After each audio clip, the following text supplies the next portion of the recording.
బతుకంటే బడి చదువా అనుకుంటే అతి సులువా పొరపడినా పడినా జాలి పడదే కాలం మనలాగా ఒక నిమిషం కూడా ఆగిపోదే నువ్వు వచ్చేదాకా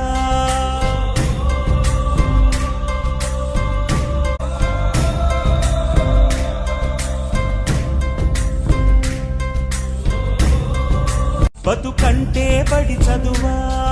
అనుకుంటే అతి సులువా పొరపడినా పడినా జాలి పడదే కాలం మనలాగా ఒక నిమిషం కూడా ఆగిపోదే నువ్వు వచ్చేదాకా